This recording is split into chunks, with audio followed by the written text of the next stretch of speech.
नमस्ते। प्रभात खबर के B positive वाले अभियान में आपका स्वागत है। विजय जी हमारे साथ हैं, हर बार की तरह स्वागत है। Thank you. तो आज जिस विषय पर हम बात करने जा रहे हैं वो ये है कि रील्स, जो कि आपका बड़ा पसंदीदा है, जिस पे बातचीत करना, जिसके बारे में दुनिया भर को बताना आपको भी पसंद है, और आज विजय जी के साथ हम उसे डिस्कस भी करेंगे। दोनों पहलू शामिल होंगे, वे भी जब कोई एक आदमी या कोई एक लड़की या कोई एक लड़का रील बनाना शुरू कर रहा है और जिंदगी बदल के रखते रहा है, अपने पूरे परिवार की, अपने इकोनॉमिकल बैकग्राउंड की पूरी काया पलट हो जा रही है, और एक वो भी है जिसके घर में मातम छा जा रहा है। तो दोनों वाले हिस्से पे बात करेंगे। सबसे पहले शुरू करते हैं। सर, ये रील बनाना अच्छा होता है कि बुरा, पहले ये एक लाइन में बताएं। देखिए, मेरा मानना है कि जैसा आपने शुरू में ही कहा कि अच्छा भी है, और किसी चीज का जो स्ट्रीम होता है ना, और जब उसका दुष्प्रभाव पड़ने लगे तो आप समझिए कि वो बुरा भी है। तो कैसे भापेंगे कि मैं सही दिशा में जा रहा हूँ कि मैं गलत कर रहा हूँ? देखिए, इसके दो एंगल हैं। एक तो है कि आप एक एमेच्योर की तरह, मान लीजिए आप शौकिया कोई काम कर रहे हैं, और दूसरा है कि आप इसको प्रोफेशनली रेवेन्यू के एंगल से कर रहे हैं। तो दोनों के अपने अपने पहलू हैं। जैसे मान लीजिए आप इनिशियली आपने कोई काम शुरू किया, मान लीजिए उसको शौकिया शुरू किया, आप उससे इंटरटेन हो रहे हैं और आप उसका आनंद ले रहे हैं, ठीक है। लेकिन जब आप उसको प्रोफेशनली शुरू करते हैं तो जैसे एक प्रोफेशनल दबाव होता है ना, उसी तरह से रील्स या शॉर्ट्स जो भी हैं उसमें एक प्रोफेशनल दबाव शुरू हो जाता है कि आप देखते हैं कि मैंने इतना मेहनत किया, अब वो कभी वायरल होता है, कभी वायरल नहीं होता, कभी देखेंगे कि बरसों बरस कोशिश कर रहे हैं लेकिन उसका रिजल्ट एज पर एक्सपेक्टेशन नहीं है। तो कहीं ना कहीं इंसान को डिप्रेशन में भी ले जाता है।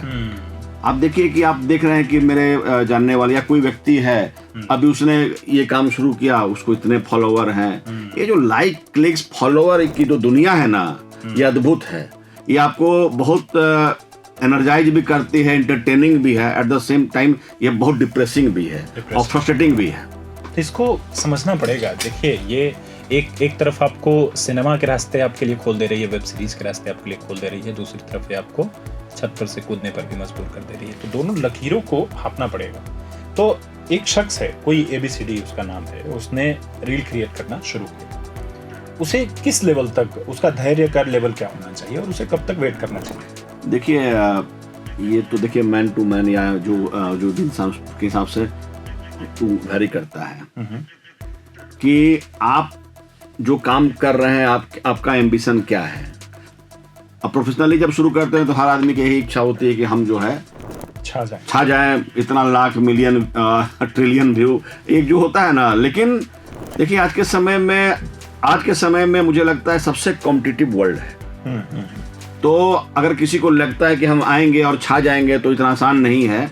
एक तो जहाँ पे आप हैं, ये जो विधा में आप अपने को आगे बढ़ाना चाहते हैं, एक तो सबसे इम्पोर्टेंट चीज़ है ये जो रील्स और शॉर्ट्स की जो दुनिया है। मेरा मानना है कि सबसे पहले आपकी जो स्पेशलिटी है या जिस डोमेन में आप काम करना चाहते हैं, जिसको निश बोलते हैं, उसमें आप कितने पारंगत हैं और आप कितना उसमें आपको लगता है कि आप में कैपेबिलिटी है। तो सबसे पहले तो मान लीजिए आप एंटरटेनमेंट में हैं, तो आपको देखना पड़ेगा कि आपके जैसे लाखों लोग उस एंटरटेनिंग वर्ल्ड में हैं, तो क्या आपके पास वो कंटेंट है, आपके पास वो क्षमता है कि आप उस लेवल पे अपने आप को कॉम्पीट कर सकते हैं। आप प्रोफेशनली अगर आप कर रहे हैं तो शौकिया कर रहे हैं तो आप अपना करते रहिए, अपना मनोरंजन करते हैं। लेकिन अगर आप कॉम्पिटिटिव तरीके से प्रोफेशनली कोई काम करना चाहते हैं तो अपने आप को पहले असेस करना पड़ेगा कि क्या मुझ में वो क्षमता है, नंबर 1।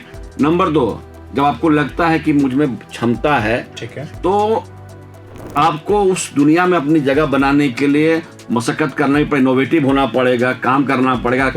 और सबसे इम्पोर्टेंट है कंसिस्टेंसी। मैं आपको एक और बताऊं कि देखिए, ये लगता है कि पार्ट टाइम, बेसिकली ये पार्ट टाइम है नहीं। अच्छा, ये बेसिकली जो काम है ये फुल टाइम काम है। और जो एल्गोरिदम की जो दुनिया अभी हम लोग सब लोग सुनते हैं, जो एक अबूझ पहेली है, तो उसमें कंसिस्टेंसी बहुत की है कि आप कितने कंसिस्टेंट हैं, आपका टाइमलाइन क्या है। तो आपका एक फुल टाइम ये जॉब है, अगर आपको लगता है कि मुझे बहुत बेहतर करना है। तो दो बातें क्लियर होती हैं सर आपकी बात से। पहला एक कि आपके अंदर कोई नीश होना चाहिए, आप वहीं कुछ भी करके फिर इस दुनिया में अपने आप को टिका नहीं पाएंगे। दूसरी बात है कि निरंतरता, आप लगातार अपने प्रयास को कंटिन्यू रखें। तीसरी एक और पहलू है उसके तकनीकी पहलू, तो उसको आप भी जो कि बहुत दिनों से फेसबुक के जरिए, इंस्टाग्राम के जरिए लोगों से, ढेर सारे लोगों से जुड़े हुए हैं, आपको ऐसा कुछ लगता है कि लॉन्ग फॉर्म का वीडियो इस तरह से क्रिएट करना चाहिए, शॉर्ट के लिए आपको वर्टिकल जाना है, ऐसा कुछ तकनीकी बात? देखिए अभी तो आपने देखा होगा कि यूट्यूब ने पहले तो शॉर्ट्स के 1 मिनट के आपने देखोगे कि चलते थे, वीडियो चलते थे, लेकिन चूंकि इंस्टा और फेसबुक ने अपना टाइम बढ़ा दिया जो 1.5 मिनट का पहले शॉर्ट का था, तो अब क्या है कि वर्टिकल्स वीडियो जो आपके हैं 1 मिनट से ऊपर की भी जो वर्टिकल्स वीडियो ऑटोमेटिक तरीके से वो शॉर्ट्स में चले जाते हैं। अच्छा, चले जाते हैं। लेकिन मेरा मानना है कि देखिए लॉन्गर फॉर्मेट और शॉर्टर फॉर्मेट की बात नहीं है। मेरा मानना है कि कोई भी फॉर्मेट हो, आपका कंटेंट इंगेजिंग होना चाहिए। इंगेजिंग इन द सेंस कि अगर मान लीजिए 1 घंटे का आप शो चला रहे हैं, आप देखिए कि 1 घंटे के शो बहुत सारे प्लेटफॉर्म में चल रहे हैं, लेकिन उन लोगों ने कंटेंट का स्तर इतना बेहतर और इतना इंगेजिंग बना के रखा है कि लोग लगातार उसको देखते हैं। लेकिन इतना आसान नहीं है, तो फिर आप शॉर्टर फॉर्मेट में जाते हैं। अब शॉर्टर फॉर्मेट जैसे मान लीजिए आपको मान लीजिए रील्स और शॉर्ट्स हैं, मेरा मानना है कि इसमें और क्रिएटिविटी चाहिए, अधिक ज्यादा। जैसे बोलते हैं ना कि गागर में सागर समाने वाली बात है, तो आपको 1 मिनट 1.5 मिनट के अंदर में अपनी बात कह देनी है, तथ्य भी आ जाना चाहिए और जो आप बताना समझाना चाहते हैं वो भी आना चाहिए। तो उसके लिए मुझे लगता है कि जो आपका जो आप क्रिएटिव बनाते हैं, टेक्स्ट लो लिखते हैं, उसको बहुत इंगेजिंग बहुत तरीके से, और आप देखे भी होंगे कि जैसे हम लोग डिस्कस करते हैं कि हजारों लाखों लोग बना रहे हैं, तो कहीं पे आप जाके सर्च कीजिए कि इनिशियल जो फेज होता है, उसकी जो शुरुआती जो फेज होता है, उसमें आप अपने दर्शकों को कैसे बांध के रख पाते हैं, ये बहुत ही इंपॉर्टेंट है। तो उसके लिए आपको उस तरह की ट्रेनिंग और धीरे धीरे देखिए सीखने की प्रवृत्ति आप में होनी चाहिए। तो ये आपकी बात से सर एक पिक्चर ड्रॉ हो रही है जो मुझे ये कह रही है कि अगर आप इनिशियल हैं या इवन आप पहले से भी काम कर रहे हैं रील और शॉर्ट्स पे, तो उसको बनाने के बाद तुरंत ही अपलोड कर देने के झंझावत में मत जाइए। बनाने के बाद उसे पहले ही अपने दोस्तों, मित्रों या किसी व्हाट्सएप के ग्रुप में डाल करके चेक करवा लीजिए कि भाई 10 आदमी को दिखवा लीजिए। उसी व्हाट्सएप में पोल की भी सुविधा होती है कि ये इंगेजिंग लग रहा है कि नहीं लग रहा है। तो अगर आपको 20-25 लोगों से अगर कुछ उसमें देखिए खत्म तो नहीं करना है, आपने कंटेंट क्रिएट किया फिर तो ऐसे कराते रहें तो कभी पब्लिश ही नहीं कर पाएंगे, लेकिन उसमें आपको थोड़ा थोड़ा हो सकता है इनपुट मिल जाए कि इस वाले लाइन पे यहाँ पे ये जोड़ देना है, यहाँ पे ये कर देना, तो शायद और ज्यादा आप अच्छा कर ले जाएंगे। एक ये बात आती है जैसे कि कोई ऐसा सिम्टम्स है, लक्षण है, कुछ देख करके सर पता कर सकते हैं कि मैं सही दिशा में आगे बढ़ रहा हूँ। अन्यथा कुछ ऐसा है कि अगर मैंने स्क्रीन टाइम मेरा 6 घंटा हो रहा है, स्क्रीन टाइम मेरा 9 घंटे हो रहा है, तो मुझे फिर एक अलार्म लगा लेना चाहिए कि अब मैं एक गलत तरफ आगे बढ़ रहा हूँ। देखिए ऑलरेडी जो भी जैसे मान लीजिए यूट्यूब में स्टूडियो है जी, और बाकियों के भी जो प्रोफेशनल जो इंडिकेटर्स जो हैं जैसे मान लीजिए फेसबुक, इंस्टाग्राम के, उसमें तो मुझे लगता है इतने तरह के एनालिसिस हैं जिसे आप खुद भी जान सकते हैं कि भाई हमारा जो व्यू था कितना है, एंगेजमेंट टाइम कितना है, मेरा कितना ऊपर गया, कितना नीचे गया, या कितने लोगों ने देखा, कितना लोगों ने इसको स्वाइप किया, कितने लोग एंगेज हुए। ये सारी चीजें ऑलरेडी उनके मैकेनिज्म में है, जिससे आप जान सकते हैं कि मैं सही डायरेक्शन में हूँ कि नहीं हूँ। अपर एरो है, फ्लैट एरो है, डाउनवर्ड एरो है, तो इन सब चीजों से आप आसानी से जान सकते हैं कि जो आप कर रहे हैं उसमें ग्रोथ हो रहा है कि नहीं हो रहा है। बड़ी जरूरी बात है। आप जोर दे रहे हैं सर एनालिटिक्स को देखने। बिल्कुल बिल्कुल। तो एनालिटिक्स आपको देखना पड़ेगा। देखिए आप प्रोफेशनली काम कर रहे हैं, और ऐसे भी मान लीजिए आप एक प्रोफेशनल के रूप में नहीं, मान लीजिए इंडिविजुअल के रूप में आप कोई काम करते हैं, तो लगता है ज्यादा से ज्यादा लोग आपके हुनर को देखें जी।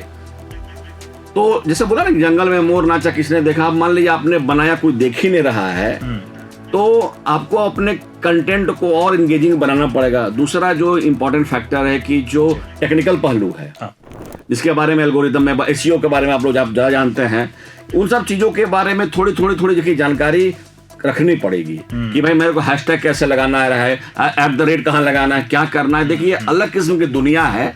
जब आप शुरू में जाते हैं तो आपको लगता है कि नहीं, कंटेंट देखिए सबसे इंपॉर्टेंट है, लेकिन उसके बाद जब उस पूरे दुनिया में जाएंगे तो आप देखेंगे जिस लेवल की का कंपटीशन है, जब लाखों लोग बना रहे हैं और वो ऑटो पुश हो रहा है मान लीजिए, और एल्गोरिदम में वही लोग स्कोर कर पाएंगे जिनका कंटेंट एंगेजिंग है और लोग उसको बार बार देखें। उसके लिए बहुत सारा टेक्निकल नो हाउ प्लस मुझे लगता है कि आज के समय में जो इफेक्ट्स हैं, साउंड इफेक्ट है, विजुअल इफेक्ट है, इमोजीज हैं, इन सब चीज़ों का भी बड़ा योगदान है कि कैसे आप लोगों को इंगेज कर सकते हैं। तो इनकी जानकारी देखिए, एक तो देखिए दो तरह की चीजें, एक तो अभी जो लोग काम कर रहे हैं बड़े यूट्यूबर, मुझे लगता है उनके साथ पूरी टीम काम कर रही है, तो उनके पास वो फुल प्रूफ व्यवस्था है।